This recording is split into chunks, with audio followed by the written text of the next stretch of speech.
Hi guys, आज हम बात करेंगे एक्सेल में किस तरीके से टेबल का यूज किया जाता है। सो बेसिकली टेबल एक ऐसा स्ट्रॉन्ग फीचर है एक्सेल में जिसके थ्रू आप डाटा को रोज एंड कॉलम्स में ग्रुपिंग कर सकते हैं। और एक बार जब आप टेबल अप्लाई कर देते हैं उसके बाद में आप उस टेबल के अंदर जो भी डाटा है उसमें आप किसी भी फॉर्मूले को बड़े ही इजीली अप्लाई कर सकते हैं। साथ ही साथ एरर को प्रिवेंट कर सकते हैं और आप क्विकली डाटा को एनालाइज कर सकते हैं। सो ये आपका टेबल का बेनिफिट होता है जब आप टेबल को एक्सेल शीट में किसी भी वर्कशीट में अप्लाई करते हैं। तो आप एक वर्कशीट में एक से ज़्यादा टेबल्स अप्लाई कर सकते हैं। बेसिकली हम टेबल को कैसे अप्लाई करते हैं, मैंने एग्जाम्पल के लिए यहाँ पे कुछ डाटा लिया हुआ है जिसके लिए हम देखेंगे कि हम किस तरीके से टेबल का यूज करते हैं। तो होम टैब के अंदर आप स्टाइलिश ग्रुप में जाएंगे तो कंडीशनल फॉर्मेटिंग के बगल में आपको मिलेगा format as table. Format as table के थ्रू आप टेबल अप्लाई कर सकते हैं। आपने क्या करना है, जिस रेंज में भी आपने टेबल अप्लाई करनी है या फिर जिस भी डाटा में आपने टेबल अप्लाई करनी है उसके लिए आपने क्या करना है, किसी भी एक सेल में क्लिक करना है इस तरीके से उस डाटा के अंदर, और उसके बाद फॉर्मेट एज टेबल में जाएंगे तो यहाँ पर बहुत सारी टेबल्स मिलेंगी जिसमें से कोई भी अपने एक मन पसंदीदा आप टेबल यहाँ से अप्लाई कर लेंगे। अब जब आप इस पर क्लिक करेंगे किसी एक टेबल पे तो आपका जो रेंज है, टेबल का रेंज यहाँ पे सिलेक्ट हो जाएगा। आप इस रेंज को या तो अपने अकॉर्डिंग चेंज कर सकते हैं या फिर ऑलरेडी ऑटोमेटिकली जितना आपको चाहिए वो अप्लाई है तो आप इसको ऐसे ही रहने देंगे यहाँ पे। अब एक ऑप्शन है माई टेबल हैज हीडर्स, यहाँ पे चेक मार्क्स है। आप चेक मार्क्स को अगर हटाते हैं तो ये पूछ रहा है कि आपका जो टेबल है उसमें हेडिंग्स है, हीडर्स है। मेरे में हेडिंग्स हैं ऊपर, order ID, region, name, items, तो मैं इसको चेक रख के रहूंगा। बट मैं एग्जांपल के लिए चेक को हटाता हूँ और ओके करता हूँ तो आप देखेंगे ये ऑटोमेटिकली अलग से हेडिंग्स दे देगा और नीचे आपके जो हेडिंग्स है उसको रो में कन्वर्ट कर देगा। बट मेरे पास ऑलरेडी यहाँ पे हेडिंग है तो मैं क्या करूंगा, इसको चेक रखूंगा। मैं यहाँ पे टेबल अप्लाई करता हूँ फॉर्मेट एज टेबल में जाके ये वाली, और यहाँ पे मैं इसको चेक मार्क रखूंगा माई टेबल हैज हीडर्स और ओके करूंगा। अब क्या होगा देखो, जो मेरी हेडिंग्स थी उसमें ऑलरेडी इसने क्या कर लिया है, हेडिंग्स को एक्सेप्ट कर लिया एज अ हेडर रो। इस वाले रो को हमारा हेडर रो बोला जाता है, सबसे ऊपर वाली रो को। तो इसमें जब भी आप टेबल अप्लाई करते हैं तो आपके हेडिंग्स में फिल्टर और सब टोटल ऑटोमेटिकली अप्लाई होता है, जो एक टेबल का रूल है। और उसके बाद इस सबसे ऊपर वाली जो रो है इसको हेडर रो बोला जाता है। इसके नीचे वाली सारी की सारी रोज को क्या बोला जाता है, बैंडेड रोज बोला जाता है। और सबसे नीचे आपको जो यहाँ पे ये एरो जैसा साइन दिख रहा है राइट साइड में सबसे डाउन में, तो इसको बोला जाता है रिसाइज हैंडल। तो अब इनका यूज क्या होता है, हेडर हेडर जो रो होती है उसमें आप हेडिंग्स होती हैं जिसमें आप फिल्टर्स का यूज कर सकते हैं। और बैंडेड रोज जो इससे नीचे की जितनी भी रोज होती हैं टेबल में, बैंडेड रोज, उसमें आपका एक रो को छोड़ के एक में कलर होता है, एक रो को छोड़ के एक में अल्टरनेटिव रोज में वो आपके टेबल के अकॉर्डिंग। और जो आपका सबसे नीचे यहाँ पे आपका रिसाइज हैंडल होता है, इससे आप जब ड्रैग करेंगे इसको तो इससे आप टेबल के साइज को बढ़ा सकते हैं या फिर आप देखिए जब मैंने इसको ड्रैग किया तो टेबल का साइज बढ़ गया। अब इसी को मैं अगर ऊपर करूंगा, टेबल का साइज छोटा करूंगा, तो इसी रिसाइज हैंडल से आपके टेबल का साइज छोटा हो चुका है। जब छोटा मैंने किया तो आप देखेंगे टेबल का साइज छोटा हुआ है लेकिन डाटा ऑलरेडी वर्कशीट में अवेलेबल है। बट जब आप कोई भी फॉर्मूला अप्लाई करेंगे तो वो आपका सिर्फ टेबल वाली रेंज में ही होगा, उसके नीचे जो डाटा है उसमें आप वो सारे के सारे formulas like conditional formatting, data validation, ये सारी चीज़ें अप्लाई नहीं होंगी।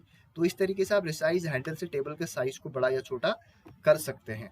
और जो आपका बैंडेड रोज यहाँ पे होती है, सारी की सारी बैंडेड रोज, इन सभी रोज के नीचे अगर इस टेबल जहाँ पे आपकी एंड हो रही है उसके नीचे मैं कुछ डाटा ऐड करता हूँ तो ऑटोमेटिकली वो टेबल में कन्वर्ट हो जाएगा। देखिए मैंने यहाँ पर कुछ एक नई ऑर्डर आईडी लिखता हूँ 1 2 3 4 5, और यहाँ पे मैं लिखता हूँ ईस्ट, यहाँ पे मैं लिख देता हूँ नरेश, और यहाँ पे मैं पेन लिख देता हूँ, और यहाँ पे मैं लिख देता हूँ 34, यहाँ पे 12, यहाँ पे 10 लिख देता हूँ और उसके बाद इसको कर देता हूँ 340। अब देखिए ये टेबल ऑटोमेटिकली अप्लाई हो चुकी है। तो टेबल का फायदा ये होता है, अगर आपने डाटा में टेबल अप्लाई की हुई है, अब आप उसके लास्ट वाली रो से नीचे अगर कुछ लिखते हैं तो ऑटोमेटिकली उसमें टेबल अप्लाई हो जाएगी। अब देखिए हमारे पास में एक शॉर्टकट की भी होती है जिसके थ्रू आप क्या कर सकते हैं, टेबल को अप्लाई कर सकते हैं। वो होती है आपका कंट्रोल टी। कंट्रोल टी के थ्रू भी आप टेबल अप्लाई कर सकते हैं। उसके लिए आपने क्या करना है, किसी भी एक सेल को सेलेक्ट करना है, डाटा रेंज में किसी भी एक सेल को सिलेक्ट करना है, उसके बाद कंट्रोल टी करना है। आपको रेंज पूछेगा जिस भी रेंज में आपने अप्लाई करना है उस पर करेंगे। अगर हेडर्स पे आपका हेडिंग से है तो आप चेक बॉक्स को यस रखेंगे और ओके करेंगे तो आपकी टेबल अप्लाई हो जाएगी। तो शॉर्टकट की है कंट्रोल टी। उसके बाद देखिए यहाँ पे आप अलग अलग कोई भी टेबल स्टाइल अप्लाई कर सकते हैं, डिफरेंट टेबल स्टाइल्स। उसके लिए आपने क्या करना है, ये जो टेबल है इसके अंदर किसी भी एक सेल में क्लिक करना है। उसके बाद आप देखेंगे एक डिजाइन टैब आपका ऑटोमेटिकली शो होगा रिबन में, और डिजाइन टैब के अंदर लास्ट में अगर आप जाएंगे तो आपको शो होगा यहाँ पे अलग अलग टेबल्स। तो आप इसको ड्रॉप डाउन करेंगे और वहां से आपको कोई भी टेबल आप यहाँ से ले सकते हैं अपने डाटा को रिप्रेजेंट करने के लिए। आप देखिए जैसे जैसे मैं जिस भी टेबल में क्लिक कर रहा हूँ वो आपका यहाँ पे चेंज हो रहा है, वो दिखा रहा है कि इस तरीके से आपका डाटा एक्सेल शीट में शो होगा। सो ये सारे टेबल के अलग अलग फॉर्मेट से हैं जिसको आप टेबल स्टाइल से चेंज कर सकते हैं। इसके अलावा देखिए टेबल का नेम हम किस तरीके से चेंज करते हैं।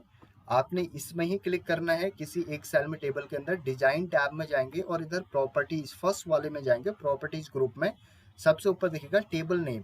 बाय डिफॉल्ट टेबल 3 है तो आप इसको लिख सकते हैं, कुछ भी लिखना आपने है सिर्फ सिंगल वर्ड में विदाउट स्पेस। अगर विदाउट स्पेस 2 वर्ड्स में लिखेंगे तो वो अप्लाई नहीं होगा। मान लीजिए मैं इसका नाम लिख देता हूँ फॉर एग्जाम्पल MK। अब मैं यहाँ पे अगर एंटर करता हूँ तो एरर आएगा, तो मुझे सिर्फ एक ही नेम लिखना है टेबल का, इस तरीके से MK, यहाँ पे कोई भी स्पेस नहीं होना चाहिए। तो ये इस तरीके से आप टेबल का नेम लिख सकते हैं। टेबल नेम के थ्रू जब आप टेबल में फॉर्मूला लगाते हैं तो टेबल का रेफरेंस देने के लिए टेबल नेम का मोस्टली यूज होता है।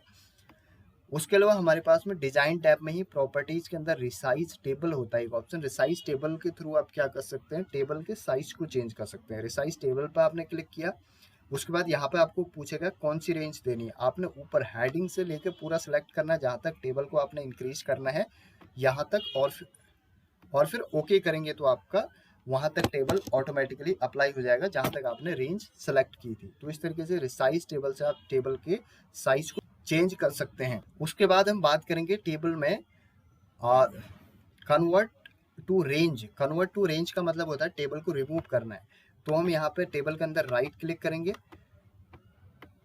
कुछ इस तरीके से, और टेबल में जाएंगे। यहाँ पर टेबल में जाओगे तो आपको कन्वर्ट टू रेंज आएगा, इस तरीके से आपका टेबल जो है वो रिमूव हो जाएगा। आप यस पे क्लिक करेंगे, ज़्यादा सारा फॉर्मेट ऐसे ही रहेगा, कलर और हेडिंग्स आपकी डाटा सब ऐसे रहेगा, बट आपकी जो रेंज है जो टेबल है वो क्लीन हो जाएगी, वो रिमूव हो जाएगी। अब आपको इसको भी क्लीन करना है सबको, तो आप यहाँ लास्ट में जाएंगे एडिटिंग ग्रुप के अंदर होम में, और क्लियर ऑल करेंगे, क्लियर फॉर्मेट करेंगे तो आपका फॉर्मेट भी क्लियर हो जाएगा पूरे के पूरे डाटा में से। आपने क्या करना है, सेलेक्ट करना है, क्लियर फॉर्मेट में जाएंगे तो आपका पूरा का पूरा सब कुछ क्लियर हो जाएगा। इस वाली रो को अगर डिलीट करना है तो मैं सेलेक्ट करूंगा एक सेल को, उसके बाद कंट्रोल+- प्रेस करूंगा तो आप देखेंगे वो आपकी रो वो वाली डिलीट हो जाएगी। तो इस तरीके से आप रोज को डिलीट भी कर सकते हैं। सो आज के लिए इतना ही। Thank you for watching. If you like please subscribe and share this video and have a great time ahead. Bye bye.